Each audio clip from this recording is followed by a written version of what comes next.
Action! The Columbia Broadcasting System and its affiliated stations present Orson Welles and the Mercury Theater on the air in a radio play by Howard Koch, suggested by the H.G. Wells novel The War of the Worlds. Ladies and gentlemen, the director of the Mercury Theater and star of these broadcasts, Orson Welles. We know now that in the early years of the 20th century, this world was being watched closely by intelligences greater than man's, and yet as mortal as his own.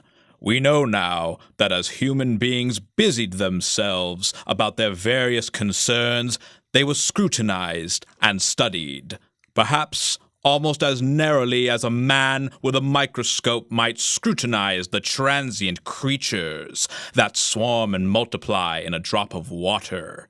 With infinite complacence, people went to and fro over the earth about their little affairs, serene in the assurance of their dominion over this small, spinning fragment of solar driftwood, which by chance or design, man has inherited out of the dark mystery of time and space. Yet, across an immense, ethereal gulf, minds that to our minds as ours are to the beasts in the jungle, intellects vast, cool, and unsympathetic, regarded this earth with envious eyes and slowly and surely drew their plans against us. In the 39th year of the 20th century came the Great Disillusionment. I thought it all out. Right now, we've caught as we're wanted. The Martian only has to go a few miles to get a crowd on the run, but they won't keep doing that. They'll begin catching us systemic-like, keeping the best and storing us in cages and things. They haven't begun on us yet. Not begun. Not begun. All that's happened so far is because we don't have enough sense to keep quiet. Bothering them with guns and such stuff and losing our heads and rushing off in crowds. Now, instead of our rushing around blind, we've got to fix ourselves up. Fix ourselves up according to the way things are now. Cities, nations, civilization, progress. Done. If that's so, what is there to live for? Well, there won't be any more concerts for a few million years or so, and no nice little dinners at restaurants. If it's amusement you're after, I guess the game's up. And what is there left? Life! That's what. I want to live. Yeah, and so do you. We're not going to be exterminated, and I don't mean to be caught either, and tamed, and fattened, and bred like an ox. What are you gonna do? I'm going on right under their feet. I got a plan. We men as men are finished. We don't know enough. We gotta learn plenty before we've got a chance. And we've gotta live and keep free while we learn. See, I thought it all out. See? Tell me the rest. Well, it isn't all of us that were made for wild beasts, and that's what it's gotta be. That's why I watched you. All these little office workers that used to live in these houses, they'd be no good.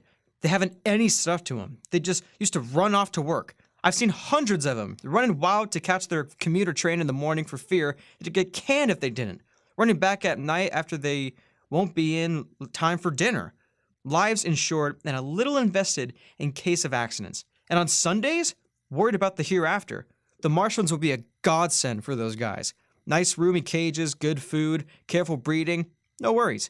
After a week or so, chasing about the fields on empty stomachs, they'll come and be glad to be caught. Yeah, you got it thought out, haven't you? Oh, you bet I have. And that isn't all. These Martians will make pets of some of them, train them to do tricks. Who knows? Get sentimental over the pet boy who grew up and had to be killed?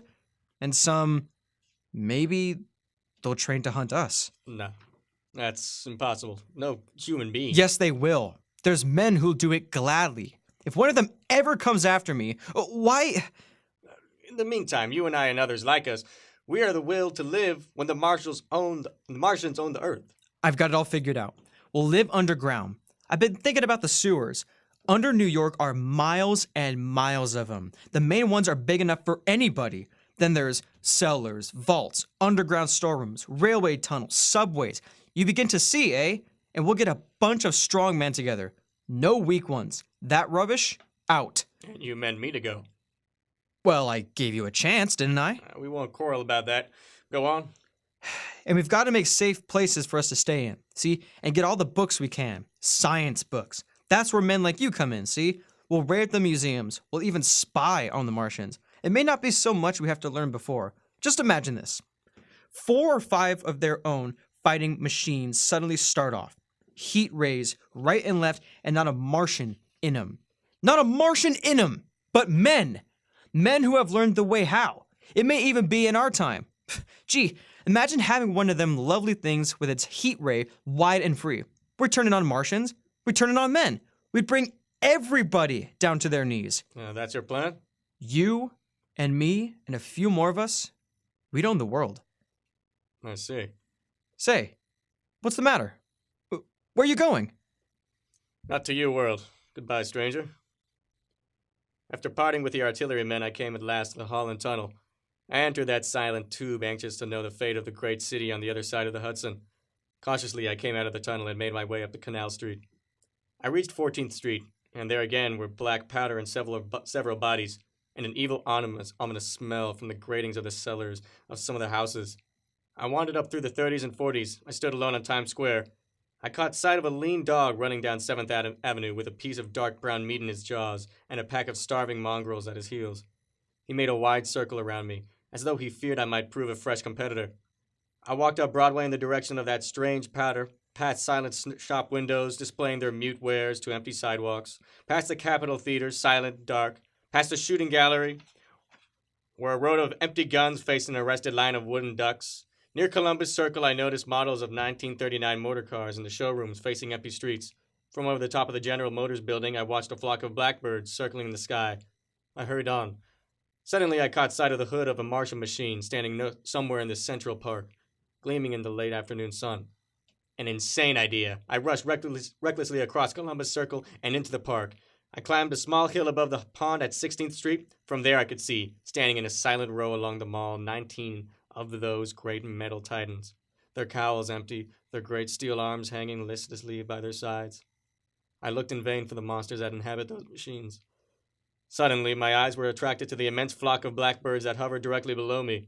They circled to the ground, and there before my eyes, stark and silent, lay the Martians, with the hungry birds pecking and tearing brown shreds of flesh from their dead bodies.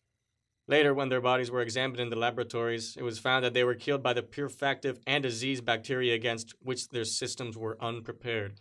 Slain, after all man's defenses had failed, by the humblest thing that God in his wisdom put upon this earth. Before the cylinder fell, there was a general persuasion that through all the deep of space no life existed beyond the surface of our minute sphere. Now we see further. Dim and wonderful is the vision I have conjured up in my mind of life spreading slowly from this little seedbed of the solar system throughout the inanimate vastness of sidereal space. But that is a remote dream. It may be that the destruction of the Martians is only a reprieve. To them and not to us is the future ordained, perhaps. Strange, it is now, seems to sit in my peaceful study at the Princeton writing down his last chapter of the record begun at a deserted farm in Grover's Mill. Strange to see from my window the university spires dim and blue on April haze. Strange to watch children playing in the streets. Strange to see young people strolling on the green where the new spring grass heals the last black scars of a bruised earth. Strange to watch the sightseers enter the museum where the disassembled parts of a Martian machine are still kept on public view. Strange when I recall the last time I first saw it. Bright and clean-cut, hard and silent, under the dawn of that last great day. This is Orson Welles, ladies and gentlemen, out of character to assure you that the War of the Worlds has no further significance than as the holiday offering it was intended to be.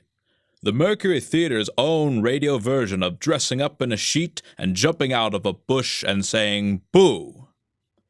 Starting now, we couldn't soap all your windows and steal all your garden gates by tomorrow night, so we did the next best thing. We annihilated the world before your very ears and utterly destroyed the CBS. You will be relieved, I hope, to learn that we didn't mean it and that both institutions are still open for business.